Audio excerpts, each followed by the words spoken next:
哎，不要看我喝啦，你们看我喝，你们会很渴的。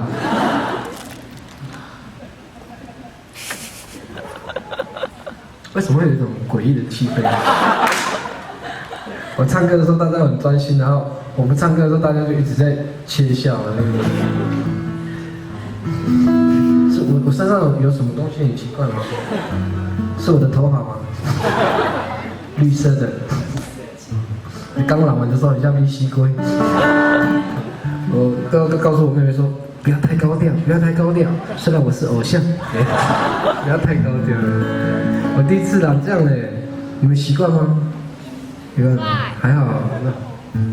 然后昨天跟我们部落的年轻人出去吃饭啊，那个是我们的年龄阶层的级长啊，他就是我们讲阿少这样，他是一个很土的人，他真的是很部落个性，然后他在台北市是专门去看台北的那个水沟盖会不会积水的那种工作那样，然后他居然跟我讲一句话，吃完饭的时候他说：“淑蜜，你的头发的颜色很适合你呢。”我真的不知道是从他嘴巴讲是称赞还是，别人都没有讲说很适合我。我觉得长头发试试看嘛，人生总是要为了帅努力过一次嘛。你没有努力怎么会帅呢？一样的道理嘛。就是想要这次森林系的目标就是为了帅，结果没有帅，然后结果麦克风都多了一重草。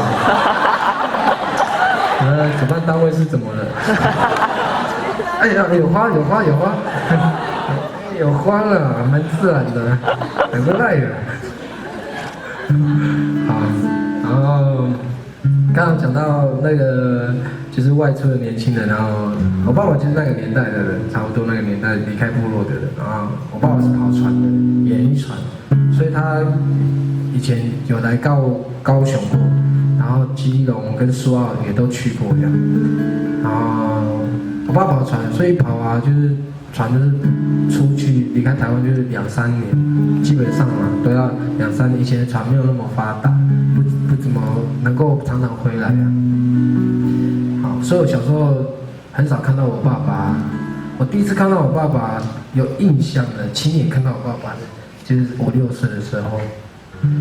在高雄，描述一下那个情况，就差不多像这样的码头，旁边有停很多大大的船啊，我们要看我们的家人，然后我爸爸背那个远洋的那种很大的包包，是绿色白色条纹的，你们有看过那种大包包吗？然后我妈妈就牵着我啊，远远的就说：“哎，那个是爸爸，赶快去跟爸爸。”我就跑步有没有看到我爸爸？对，印象中只有看到照片的爸爸呀，很像啊。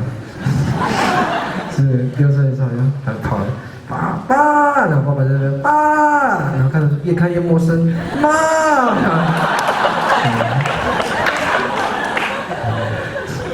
我就小时候就不知道为什么会这样，很奇怪的反应。我爸爸到现在还耿耿于怀。其实跟爸爸没有那么亲呀，但也很妙啊。就是我爸爸跑船2年嘛，差不多每次间隔都2年，所以我们家兄弟姐妹的隔的岁数也都是2年。你看还蛮准的哦，交配时间。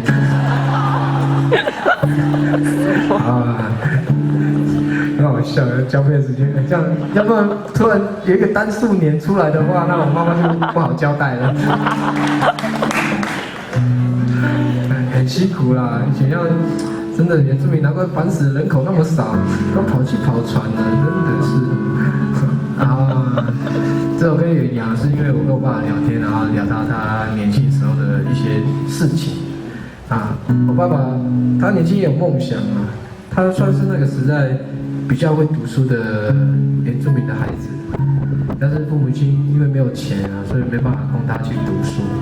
然后听说跑船，薪水很多，然后所以就叫他去跑船。然后我爸就放弃自己梦想，然后去跑船这样。他跑一跑，后来他也习惯了，也不习惯陆地上的工作。然后船就在海中间嘛，漂在海上，就很像一个监狱，你什么地方都去不了。以前那种海上那种喋血案呢，我现在想一想就还蛮恐怖的，不晓得那个事情是怎么样啊。他就讲他年轻很多事情啊，他就帮他写这首歌《鸳鸯》，也献给所有的高雄的朋友。